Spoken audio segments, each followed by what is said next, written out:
Welcome, ladies and gentlemen. Setra the Imperishable and the legions of the Hekara rise once again and will claim what they are due.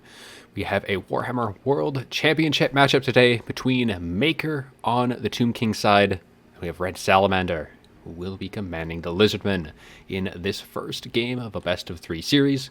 So for the Tomb Kings, front line is going to be Tomb Guard for the most part, and they're going to be a very nice tool against pretty much Saurus, Skinks, and the like. They'll do quite well against those units, and they will have some Skeleton Spearmen as well to back them up for the larger monsters.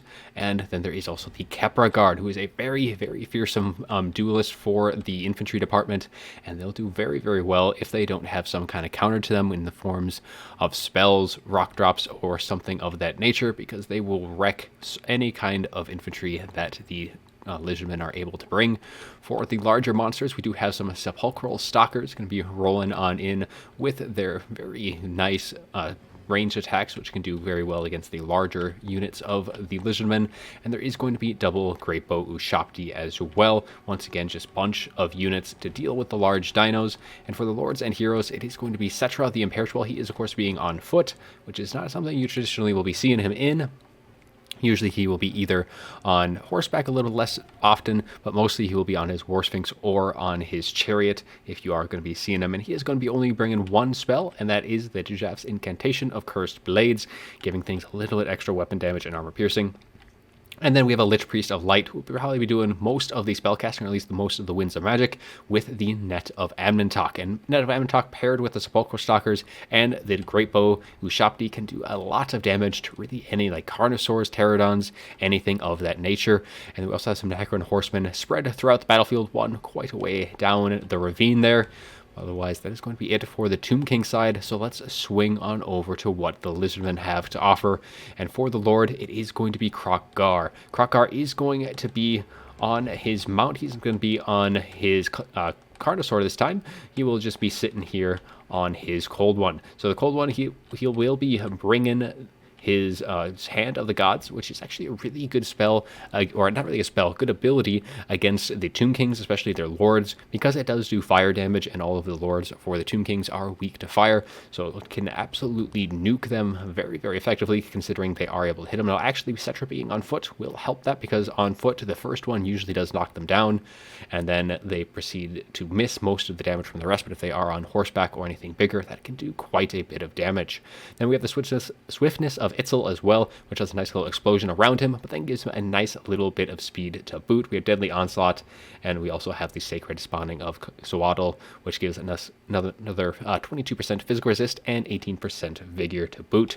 For the rest of the army, we do have some Cold One Spear Riders for mobility. Frontline infantry is going to be Saurus mixed in with the cohort of Sotex, who are unbreakable, which is nice against the undead with all of the fear and terror that they can bring to the field. And then some Skin cohort with javelins for a nice little quick DPS and poison to boot as well, which is always very helpful in those big monster duels. And Skin Priest of Beast is going to be rolling in with that transformation of Kadan, Flock of Doom as well. I believe the Wild form as well is that last one, and that is a plus 30 armor, 30 base weapon damage, and of course the Flock of Doom and transformation Kadan. Pretty standard stuff on those aside. A couple more red crested skinks on the far flank, and in the sky we are going to be seeing 3 Pterodons. Now these are the Fire Leech Bolas. Not going to be going for the regular variant. So these Fire Leech Bolas, they do fire damage, and they can clear out skeletons rather effectively. Normally, people still go with the regular Pterodons for their poison, but these guys can actually do quite well in this matchup if they can get some nice shots in some very grouped up, like Tomb Guard, for example, is kind of their prime target here. So they'll be good tools to deal with the Kepra Guard, because otherwise they don't really have anything that can effectively deal with the Kepra Guard other than these Fire Leech Bolas, at least very well, other than them and the Cold One Spear Riders, because everything else is just pretty much going to die to them. They don't have any wind spells or anything like that. But otherwise, let's get things rolling, as both sides going to be advancing. Well, I guess the Tomb Kings are going to be shooting their way, as the Lizardmen are going to have to breach this gap here coming in to that Tomb King front line, and they are going to be facing quite a bit of fire along the way, as those Greatbow Ushapti do open up, and they are going to be trying to target that Skin Priest of Beast, and they will be able to do do some damage, but it is such a small target. I think it is best to be using these shots elsewhere into like the Saurus, for example. You can hit them, but like even if those shots, some of them will actually like stagger them, and that's going to cause most of those shots to miss, and the shots are going to start going elsewhere, going to be targeting these Cold One Spear Riders, which is another really good target for these Shapti Grapos, either them or the Pterodons. And now the Pterodon Riders are going to be starting to fire their way in against the Tomb Guard. You can see this nice little splash attacks from their missile fire as it just kind of just breaks apart the Tomb Guard, doing a ton of damage. Just look at how quickly, but now those shots definitely need to be starting to go towards these Kepler Guard, but in comes the Sepulchral Stalkers, though the Feral Manticore does get Rampage from those shots, and it is going to try to get onto the Lich Priest and to Cetra, but it does Rampage right into that front line of Tomb Guard, so most of that is going to be pretty much dissipated there, as now the Kepler Guard going to be turning their attention to that cohort of Sotex as the Shapti Greatbow do kind of pull back. Well, the Hackern Horsemen are just kind of sitting here waiting, kind of just keeping things at bay. If anything do kind of make their way through that front line, they are there to answer that call. These Hackern Horsemen do get caught out by the Right Crested Skinks, and they will be pulling back through their own line instead of having that Hecarim Spearmen or getting into that fight. And these Fire Leech Bulls continuing to just wreck these Tomb Guard here on that front line, and even these Saurus Warriors able to do quite a bit of good work to these Tomb Guard to boot as well, especially with these Cold One Spear Riders charging on in. The Spearmen are kind of just sitting back protecting their back line, but the longer that they kind of sit back there, these front line is starting to get rather beat down, and they're going to have to start coming into reserve because these Tomb Guard are gone. The only thing holding them are the Hackern Horsemen, and that is not really the best tools or the best way to be using them, as the Skinks are charging through, getting onto that Ushapti Greatbow, and things are looking a little rough for the Tomb Kings here, as a lot of their heavy hitters are starting to be in a position of danger here. However, Krokgar does get kind of sniped out, so that is a plus for the Tomb Kings, but their Ushapti Greatbow and their Sepulchral Stalkers are going to start feeling that pressure pretty soon here as those shots continue to rain in downtown. And these Sepulchral Stalkers definitely as well need to start turning their attention to the skies. Getting rid of these Pterodon Riders up behind them definitely would be a prime target for them to be starting to shoot into. Instead, it looks like they are actually, yeah, they are going to be turning their attention now to the air, and those shots are just nuking these Pterodon Riders. Now, it would have been very nice had these shots been going up into the sky just a little bit earlier, because man, would that have changed things quite a bit, being able to kind of really put that damage output on them. But as they first get their shots off, now they are getting compromised by these Saurus Warriors with spears. Could be getting them shut down and turning their attention back to the ground. And yeah, the Tomb King formation is just slowly getting surrounded. The Ushapti need to try and pull back, but in the back is going to be those Cold One Spear Riders just waiting for that to happen. And I think things are looking mighty grim indeed for the Tomb Kings here. I think the Lizardmen, they're pretty much the infantry rush, definitely looking very, very strong. We're having another summon of the... Actually, it is an Ushapti summon followed by the summon from the Feral Manticore. And Feral Manticore is just a little bit quicker on that cast, but the Ushapti going to be coming in to assist their Lord Cetra, the Imperishable, in that melee grind. And the Ushapti, or one of them, is getting very beat down. The other one has gotten free of all the infantry fights, but that's just a prime target now for these Cold One Spear Riders. And the Ushapti definitely need to start putting a punishment onto them if they are going to be able to survive. And in drops that Feral Manticore, going to be dropping on in, this time just into the Ushapti here. I think it would be better targeting that Cetra, because that is just a summon on summon, both sides just pretty much a wash there. However, the Lich Priest of Light is starting to take quite a bit of damage. All these shots coming in from the Fire Leech Bulls in the sky, and they're just continuing to clean up shop. All of these units starting to disintegrate now at this point. So really the only question here is Cetra going to be able to kind of carry it in the late game, considering he does have armor piercing and bonus versus large, which is the big thing. But if there's so many Saurus, he's just going to get broken down bit by bit. They definitely need to clear out more and more of that if they can, because if it is just like the Pterodon Riders and even the Cold One, the Spear Riders, they might be able to kind of carry through it. But I think with how things are looking, the Tomb Kings definitely are pretty worse for wear. They're going to be losing their Lich Priest of Light, but that isn't the end of their spellcasting. They do have the spellcasting with Cetra, but of course it is only Dijaf's incantation of Cursed Blades. Krokgar once again gets kind of routed off as he does just get back to that fight, and the Sepulchral Stalkers though are free to start firing away once again, either targeting these Cold One Spear Riders, or at this point, I mean, the Fire Leech Bull is really not probably the best target for them anymore, considering how much how they've used up all their ammunition, but they are going to be driving down on top of these guys, preventing them from firing anymore, and I think that is just about it for the Tomb Kings. I think the Lizardmen going to be taking game one here, and that is going to be just about all she wrote. Army losses is getting closer and closer to popping for the Tomb Kings, and there comes the hand of the gods arcing its way and completely missing. Swing and a miss, trying to take out Cetra at the end here, doing a lot more friendly damage, but it doesn't matter at this point. The Lizardmen do win, and the Tomb Kings are returned to the sands. So, let's take a look at that after battle report. We'll update the scorecard as well. Red Salamander is going to be taking game 1. Traditionally, a match that would probably be favored by the Tomb Kings, though the Lizardmen do have quite a few variants that they can bring in terms of what they have. They can bring like Pterodons, like the Fire Leech Wolves, for example. And we'll take a quick look at those. 1,000 for them, 1,300 and 1,300. So they did very, very good work cleaning out the Tomb Guard, because and I think that was probably one of the other things, is the Tomb Kings needed to see what can deal the most damage to the Tomb Guard, and that would have been the Fire Leech Bolas, and to a lesser extent the Cold One Spear Riders, but they needed to turn their attention to the skies, and they just let them fire all game long. They didn't really have any good answers. The Ushapti will be able to do quite a bit of damage to Pterodon Riders, and especially the Sepulchro Stalkers, and unfortunately none of those things did turn their attention skyward early enough in that fight, and I think that was pretty much one of the big reasons why the Tomb Kings did fall. For the rest of the forces, we'll just kind of quickly go over those. Some of the SARs did actually do quite well, 1,100 on those guys. Cohort of Sotex as well, almost quite, I think they cost 850, paying for themselves, and then the rest of the units doing okay, but I guess the only other infantry that really paid for itself was these units of Source Warriors. Everything else did not trade just as effectively, and if we look over at the Tomb King side, Sepulchro Stalkers actually did do quite a bit of damage throughout the fight, as did the Ushapti Greatbow. They were able to get damage, but again, I think it was mostly a priority target.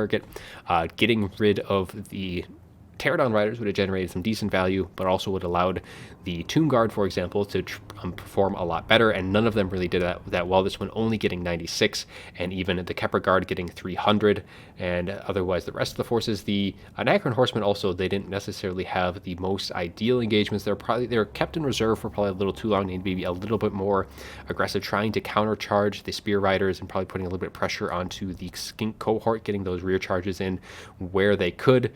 But otherwise, yeah, there's not a whole lot of other things did a whole lot of damage. Even Cetra only getting 300, though he was on foot, so he would have been quite a bit cheaper than you traditionally be seeing him.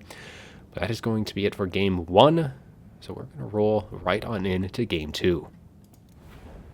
The monstrous creations of the Skaven are out for game 2 of this best of 3 series. Maker will be commanding the Skaven, and he will be facing against the Tomb Kings this time, as Red Salamander takes command of them.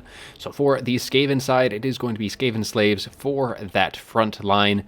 Going to be seeing a lot more Skaven slaves to clan rat ratios now with the new cost increases to Skaven slaves.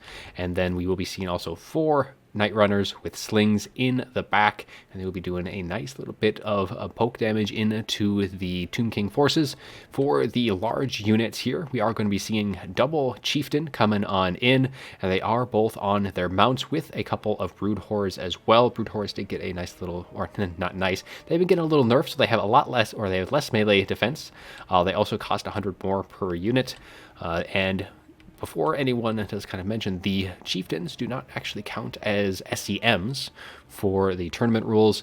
Only the Brood Horrors and the Plague Bell, or the Bell does for the Grey Seer.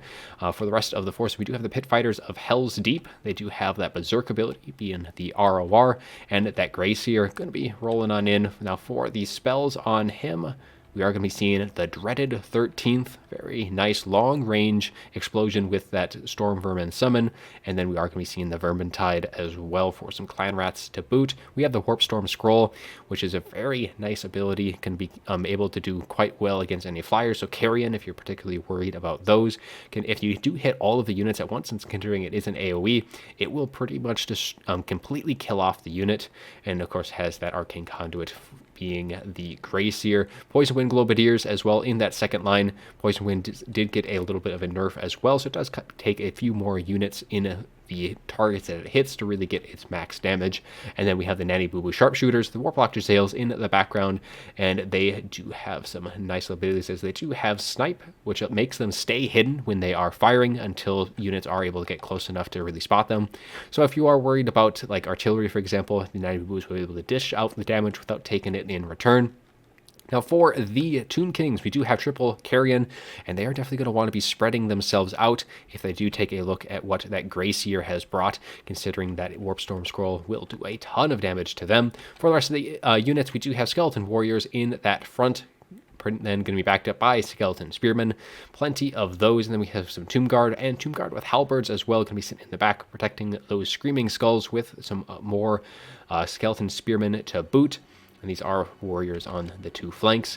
And then we do have the Sphinx of Useft coming on in.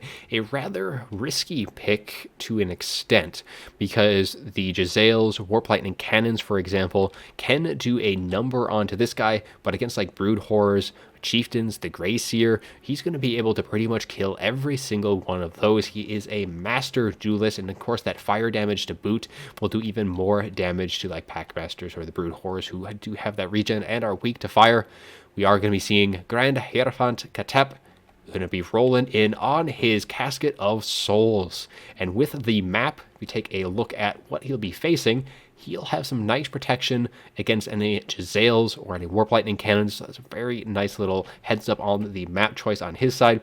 And he does have some nice abilities of his own, considering he does have, or he's bringing Sandstorm. So a nice little magical damage effect. He also is going to be bringing Nero's Incantation of Protection, Dagash Incantation of Cursed Blades, and very cheap spells, these two, for the Lich Staff, which does give plus 15 ability recharge when he is casting a spell. So he can pretty much keep his opponent from using spells, casting things, and that means less summons for the Skaven. And then there is also the Restless Dead lore passive, which gives a nice little bit of healing when he is casting to boot as well. So for the rest of the forces, there is, of course, that Necrotech with its restore, as well as it's going to be bringing its Vambraces of the Sun, the armor there, which does give -9 melee attack, but most importantly, plus 22 weakness to fire, and pairing that with the Sphinx of Useft, who does do fire damage. That is a very nice little combo there. So missile resist as well, plus 15 armor, 2 constructs, as well as the Wrath of the Creator, giving even more buffs to that Sphinx of Useft. Could be a fearsome foe indeed on the field. And yeah, the 2 Screaming Skulls as well definitely trade very effectively into Skaven artillery, particularly like Warp Lightning Cannons are kind of one of the biggest threats, but they don't kill the units. They rout off the units themselves, and that is kind of the big thing, because they can pretty much just shatter off Warp Lightning Cannon crews, Plague Claw Catapult crews very, very quickly off of only a couple volleys.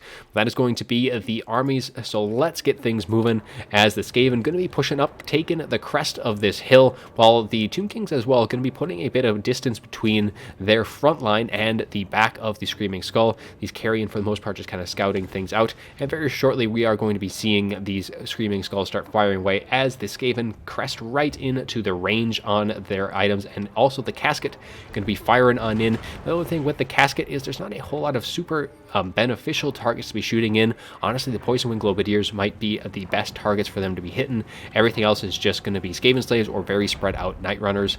Nothing else is going to provide a lot of good targets for those guys, because there's no Storm Vermin, which I think maybe the Tomb King was expecting. And now the Brood Horrors, though, going to be running forward from the rest of their units here, but the Tomb King's going to be very content with just kind of sitting back and letting the Skaven push forward.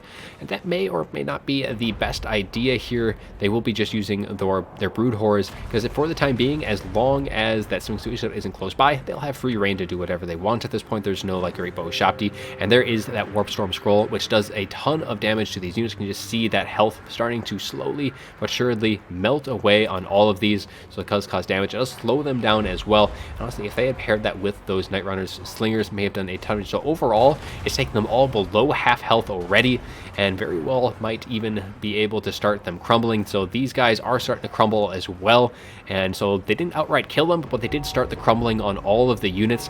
So if these Carrion don't start to get a little bit of extra help, and there is that dreaded 13th spell going to be dropped right on top of the Screaming Skulls, and this is going to be the Halberds, so that is going to get them right on top, doing a ton of damage to them just off of the initial explosion. So that is going to take out a lot of the crew just outright, and now they are stuck in fighting very expensive Storm Vermin with Halberds. And honestly, I think that Sphinx of Usep needs to leave that to the Spearmen. They don't want to be charging on in, though it just might be enough to terrify them, which they do. So that's kind of a nice little plus for that roaming source of terror on the field, but that is going to free up that front line to allow the Brood Horse just to continue cycling in and out. And now they are going to start firing in with the Nanny Boo Boo sharpshooters as well. Going to be getting another summon of spells, and this is where the Grand Hierophant Katep needs to start using his spells, because had he used a spell seeing that Gracier starting to come forward, using any spell at that point would have reset, or not reset, it would have given plus 15 seconds on that recharge, and then all of a sudden you have the Gracier way out in front, and without what he was planning on doing, which was that summon, though what did pay off in the end, as the summon did take out one of the crew, and the other summon is getting on top of the Screaming Skulls as well. And now the Sphinx of Elusive taking a ton of damage, as all of the shots from these Night Runner Slingers just doing a ton of damage so far, and he's going to have to be a lot more cautious here. He does get his restore on him, giving 1,000 extra HP from that Necrotech, but otherwise the Tomb Kings need to kind of commit at this point. They are still firing away with their Screaming Skulls, but they are now outranged. The Natty Boo Boo Sharpshooter is going to be able to just continually punish the Skaven side from the hill here, and the summon from these Clan Rats is doing some decent damage to that Screaming Skull itself, and for the time being kind of disrupting its shots, as we have the Brood Horror and the Chieftain kind of running on forward once again as the Skeleton Warriors, and the front line needs a little bit of support, but Grand Hierophant Katep is now taking damage from the Natty Boobies directly, who have gotten in range, and that was probably one of the big threats here, which is why the Tomb Kings probably again should have been pushing up, keeping their infantry at a range where the Jezzails aren't able to target Katep directly, and things are not looking so great for the Tomb Kings at this point. I think just maybe Katep, a nice idea, but it hasn't really shown a very good amount of value so far at this stage.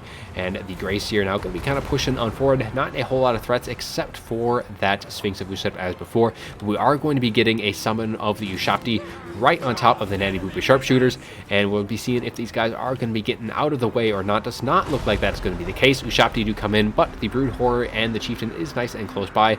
But the Carrion, who have had their leadership stabilized for the most part, except for one of the units, is going to be dropping down, trying to get rid of these guys, and some of them kind of clipping these Night Runner Slingers as well. The other one trying to just kind of chase things off at this point. It's kind of all they're going to be able to do. They don't really have any killing power left at this point.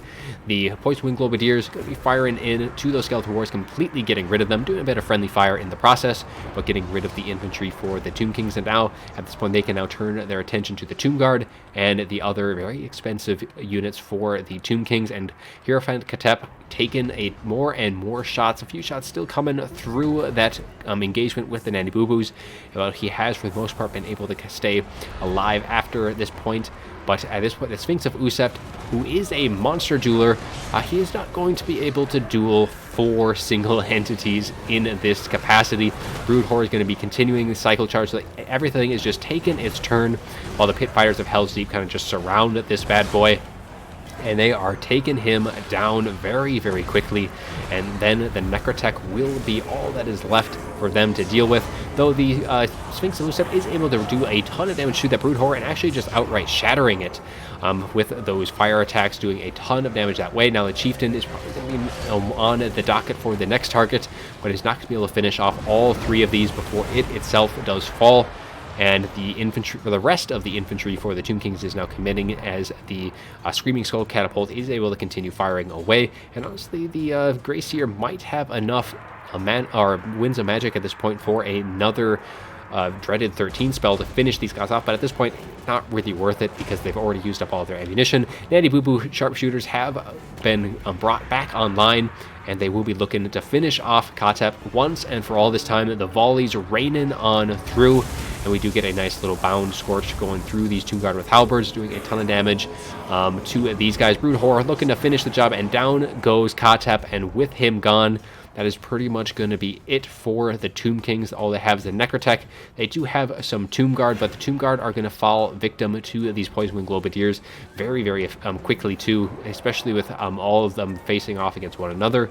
And once these guys do come back, which they should be doing, they'll be able to turn their attention to the other unit very quickly. Natty Boo Boo Sharpshooters now looking to finish off the Necrotech, but really with the 2 Chieftains, the one Brood Horror that is left, and the Gracier, there just isn't enough things to kill the Skaven at this point. point, and the Skaven will be looking to take game 2 in a rather bit more convincing fashion here. They just have so much left on the field at this point. I mean, all of their heavy hitters are still around, with the exception of one of the Brood Horrors. I mean, even the Pit Fighters are still around, both of the Chieftains.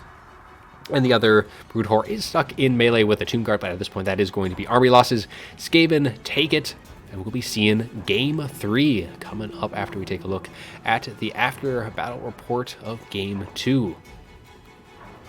So the last of the units finally fall back to the sands. So Tomb Kings going 0-2, but Maker does bring it back to 1-1.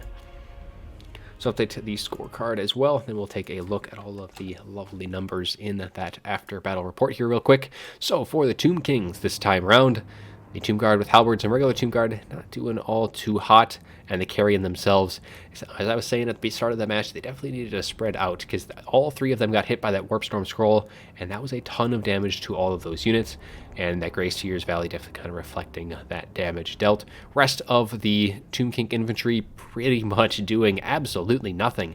They got absolutely destroyed. I mean, I didn't expect them to do that much, but man, 30, 22, all of these values are just so abysmally low. That is kind of surprising to an extent. Even the Screaming Skull is not doing all too good, but surprisingly, Sphinx of Uset was actually able to pay for itself, but there was just way too many things for that thing to kill. Did get 2,300. Actually, yeah, I do believe that is, it did pay for itself. I think the base unit cost 2,000, and then the ROR might be 23 or 22. Necrotech not doing all too good, and even Grand Hierophant Katep, not really a whole lot of good targets for that Casket of Souls. If you really did want that ability recharge, I think bringing them on horse would have sufficed. I think going with a different lord would have been even better. Like Arkan, I think, is a very good pick here in this matchup against Skaven with his Doom and Darkness and the Spirit Leech. Really good against the Poison Wind units on the Skaven side. And for the Skaven, Brood Horror getting 1,000. Other one got pretty beat down by that Sphinx of Usef. Nanny Boo Boo is getting 2k in total, completely killing off Katep and doing a lot of damage to the Necrotech as well. And we have the Poison Wind Globadiers getting a ton of value between the 2 of them, and Night Runner Slingers doing some decent work to boot as well. And then we just take a look at the rest real quick. The Chieftains did some nice work, 900 on that bad boy, and of course from earlier, the Grey Seer of Plague doing a nice bit with 1,400. But that is it for Game 2. We are now into the rubber match between Maker and Red Salamander, Game 3, and let's get into it. The Forest of Athaloran are emptied for Game 3 as Maker takes command of the Wood Elves, and he will be facing off against Norska, headed by Red Salamander. So for the Wood Elf army, we do have a Glade Lord rolling on in with that Prey of Anathrema, as well as the Arrows of Kurnus. For the rest of the forces, the front line is going to be Wardrancers spread all the way across, and then in that center pocket is going to be Glade Guard with Starfire Shafts for that armor piercing and fire attacks, and that is going to be Bad News Bears for all of those Skin Wolves and any of the armored units for the Norskins. For the back line, it is going to be Dryads just kind of holding things back, and they do have magical attacks, so having them in that back will protect these Glade Guard from any rear charges from Skin Wolves, considering they will be able to bypass that physical resist of them. And then there is some Glade Riders with spears. You'll be providing some nice cheap mobility for the rest of the Wood Elves. And then for the spellcasting, it is going to be a Branch Wraith. Branch Wraith is going to be Bring in Earthblood as well as Awakening of the Wood. Now for the Norskins, who are going to be charging these Wood Elf formation with their infantry, does have a couple Marauder champions, and that is actually a fairly decent unit to be bringing here, considering they do have 80 armor. They have 53 melee defense, which is very nice for an infantry unit. However, those Starfire Shafts from the Glade Guard going to be a little bit of a threat to those guys, considering they do have armor piercing. And then we do have Marauder Horsemen, 3 units of those going to be pushing on forward to provide a little bit of skirmish, and they are going to have to be mindful of the archers as well, but they should be able to keep some of the other units at bay. Otherwise, they're going to be Marauders for the rest of the units. We have the Fimir Balefiend of Shadows coming in with the Pendulum, Enfeebling Foe, and Melkos Misfying Miasma. Now, Melkos does provide a little bit of slow, and then the Pendulum, of course, does a nice bit of damage, while that Enfeebling Foe would be used for targets such as Durthu would be a good target for that, but for this particular army, there isn't really a whole lot of good choices in that regard. And then we have Wulfric the Wanderer coming on in. He does have Seafang, Standard Eye, as well as the Sword of Torgold and Hunter of Champions. In the sky, we do have a Feral Manticore providing a nice little bit of mobile firepower. It can dive into either some archers, get some nice damage into any of the lords and heroes of the Wood Elves. And then we have some Norscan Warhounds coming through the tree line with the Skin Wolves to boot as well. And in the back line, we have the Beast of Tashnar with the Maws of Savagery, the Skin Wolves ROR. And the Armored Skin Wolves, I think, do trade a lot better in this matchup. They'll trade better into Wild Riders, any of the mobile cav, considering they generally will lack that armor piercing, like the Glade Riders with spears, who don't even have that bonus versus large. It's just a quick shot cavalry, so they will trade very well into these guys. That's going to be the armies. Shots are already being traded across the front lines as the horsemen are going to be pushed back because there's all this focus fire from the Starfire Shafts, already taking one of the horsemen down to half health, and archers generally counter these bad boys pretty heavily, so they will be wanting to stay nice and clear. But Prey of Anathema goes off, and now all of these units going to be targeting that Vimir Balefine of Shadows. Now Vimir Balefine of Shadows, I believe, has its some, but it is going to be using its pendulum, raking through these Glade Guard, doing a ton of damage to them, and even clipping the other unit. But it does have, actually it does not have From the Mist, and I think that is something you really do want to have on the Vimir Balefine. That's 22% missile resist, and I don't know if that would have saved it necessarily, but away goes the spell casting, only getting one spell off, and that is going to be all she wrote for that guy, and he does shatter outright. And now it is going to be a rather uphill battle for the Norskins as they do charge in. The War Dancers with the Glade Riders with spears, able to break these Marauders very quickly, and all of these archers just absolutely destroying these the cav here. The only thing right now that is holding is going to be the Marauder Champions, who are trading very effectively into the War Dancers, winning that engagement very strongly, and then even against the Dryads that are doing a rather decent work. On the flanks, the Skin Wolves with the Norscan Warhounds are able to catch one of the Glade Riders with spears, doing a nice bit of damage to these guys, and now that Feral Manticore coming on in, going to be dropping down. Earthblood does go off though, healing things up as we get another nice little Sea Fang going through these units, but all the shots now were turning their attention to Wulfric, and he is just getting destroyed, just like the Female Balefine did, and things not looking so great for Norska, as they have pretty much most of their front line got broken down. It is only down to the Marauder Champions, who are very strong units, don't get me wrong about that, but all of this unit, they're not going to be able to chunk through all of that, and the archers, once they do finish dealing with Wulfric and the Marauder Horsemen, they're going to be on the docket for their shots after that. Now they may be used up all their ammunition at that point, but things not looking so great for Norska early on. They do have the mobility with these Norscan Warhounds. The Spear Riders are able to do some damage to these Beasts of Tashnar, getting them pushed off. And the only unit that does have some nice quick mobility is these Glade Riders with spears right here. But they are going to be charging into the Marauder Horsemen, pinning them in between the archers and the rest of their units, though the Skin Wolves are able to get into the archers in the back line, so things aren't just over yet. But losing that Feral Manticore, and I think Wulfric as well, is about to be going down. He does have that Prey of Anathema popped on him, so he is stuck right where he is, as the Glade Guard with Starfire Shafts firing in at point blank range. Going to be doing a nice bit of damage to him. However, he was able to do some decent work to that the Branch Wraith, who did take a nice bit of damage to boot on top of that. Some Skin Wolves are going to be returning to the fray, as is the Marauder Horsemen, though they are very low in terms of health, and they have a ton of ammunition, though if they are able to stay nice and safe, they might be able to get a nice bit of pressure. But with the Glade Guard, who do outrange those guys, that's going to be a rather hard thing to do. Wulfric is trying to juke and dodge as many of these shots as he can, but unfortunately enough shots are landing home, and down he goes, and with him gone, as going to be pushing that balance of power right into the army losses. And now the Skin Wolves charging in one final time, but they just get completely collapsed upon by all of the Wood Elves that are left, and then it is just the Marauder Champions holding up, but they themselves also rout due to army losses, and that is going to be game 3 done and dusted so very quickly.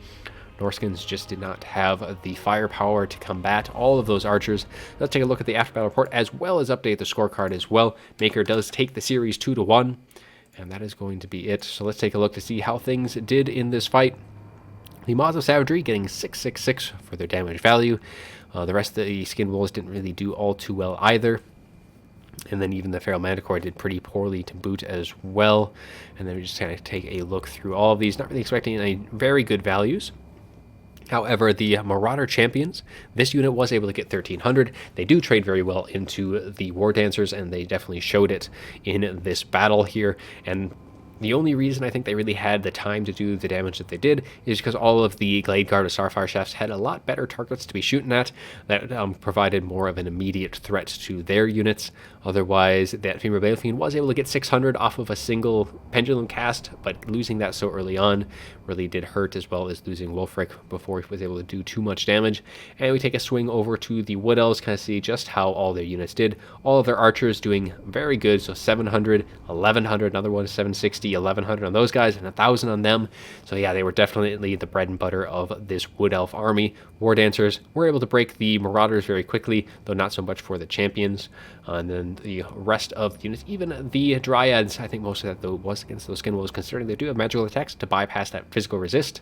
And otherwise, I think that is going to be just about it. Even the Glade Lord, not a whole lot of time to dish out a ton of damage, so it was really an archer game on the Wood Elf side. But that's going to be all I have for you today. A great series for this video, but I do hope you enjoyed. And as always, have a good one.